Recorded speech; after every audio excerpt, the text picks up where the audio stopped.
전격 인터뷰 20대 국회 입성에 성공한 화제의 당선인 만나보고 있습니다. 네, 오늘은 경기도 안양 동안을 지역에서 5선 고지에 오른 새누리당 심재철 의원 모시고 당선 소감과 앞으로의 계획 직접 들어보겠습니다. 네, 의원님 안녕하십니까? 축하드립니다. 안녕하십니까? 예, 경기 동안을 지역에서 5선에 성공하셨습니다. 당선 소감 그리고 지역민들께 감사의 인사 부탁드립니다.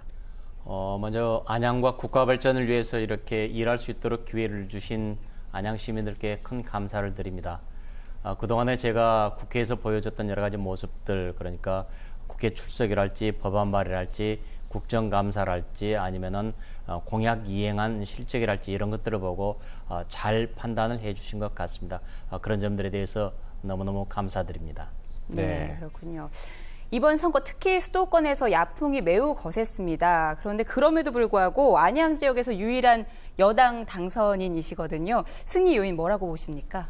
아시는 대로 안양은 선거구 3개인데 양쪽 저 말고 다른 쪽에 각각 야당의 5선, 6선의 이런 중진들입니다.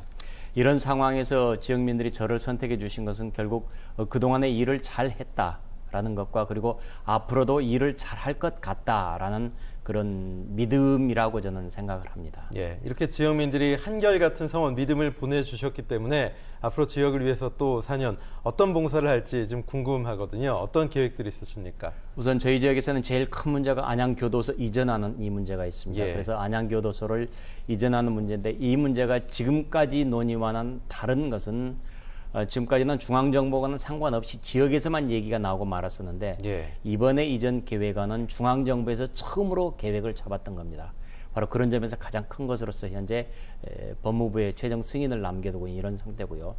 두 번째가 인덕원에서 수원까지 가는 복선 전철을 조속히 완공하는 건데 그동안에도 얘기가 있었습니다마는 이 얘기가 살았다가 죽었다 살았다 죽었다 우여곡절이 있었지만은 결국은 제가 기본 계획을 만들어내는 데까지 성공을 했고 이제 최종 기획재정부 총사비 협의만을 남겨두고 있는 정도로까지 지금 일을 끌어냈습니다. 그래서 이 두 가지 사업이 가장 큰 사업이고 이 두 가지 사업에 대한 기대가 매우 큽니다. 네. 지역 활동뿐만 아니라 5선의 중진 의원인 만큼 향후 중앙정치 무대에선 또 어떤 역할을 하실지도 관심을 모으고 있는데요. 국회 부의장직에 도전하겠다는 뜻을 밝히셨습니다. 특별한 이유가 있을까요? 우선 국회가 좀 더 투명하고 좀 더 생산적인 모습으로 바뀌어졌으면 좋겠다라는 생각들을 했습니다. 그래서 예를 들면은 정책 실명제 같은 것들을 사업비에 따라 사업 규모에 따라서 조금 실시해 보면 어떨까 하는 생각도 좀 해보고 있고요. 바로 이제 이런 모습들을 통해서 그리고 예산 결산에 대한 좀 더 내실 있는 검토를 통해서 국민들의 세금을 아꼈으면 좋겠다라는 이런 생각들을 하고 있고요. 그래서 바로 이제 그런 시스템들을 좀 마련해 볼 수 있지 않을까라는 그런 기대 속에 지금 부의장직을 생각하고 있는 것입니다. 그렇군요.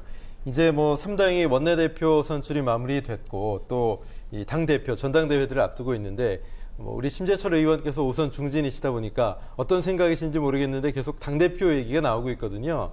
당대표 도전하실 계획 있으십니까?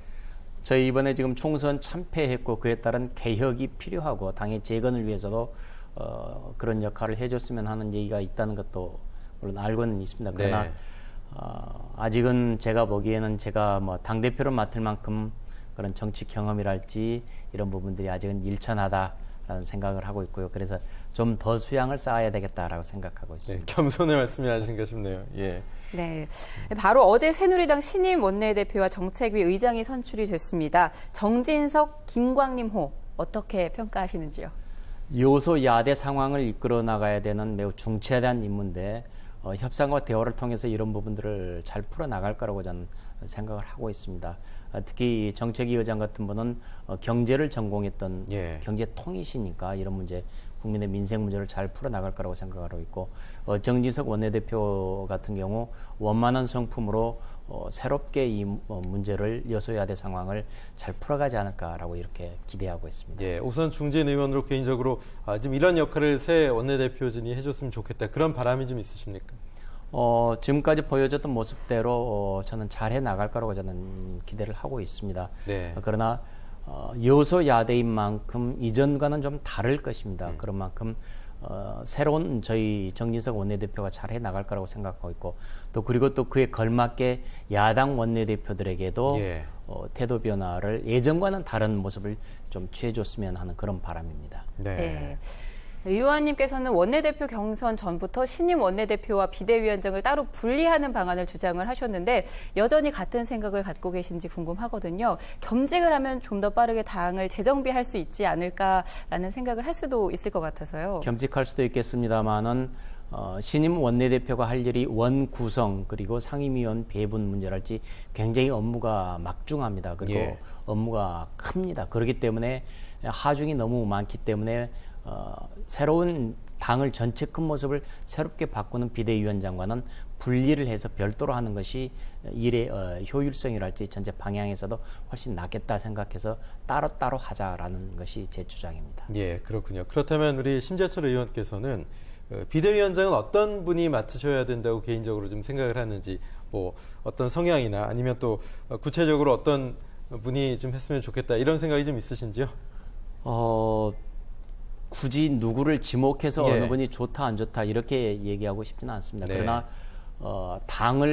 새누리당을 사랑하는 사람이라면 새누리당이 처해 있는 현재 엄중한 현실을 잘 알고 있을 것이기 때문에 새누리당의 재건을 위해서 내가 마지막 남은 인생을 봉사하겠다라는 예. 분이 저는 분명히 있을 거라고 봅니다. 바로 이제 그런 분을 모셔와서 전권을 부여해서 새누리당을 당신 마음대로 크게 뜯어 고치십시오. 그래서 새롭게 나가도록 다시 준비시켜 주십시오라고 하는 것이 지금 우리가 해야 될 게 아닌가라고 생각하는 겁니다. 그렇군요. 오늘 말씀 잘 들었고요. 앞으로 좋은 정치 해 주시기 바라겠습니다. 경기 안양 동안을에서 5선에 성공하신 새누리당 심재철 의원과 말씀 나눴습니다. 고맙습니다. 네, 감사합니다.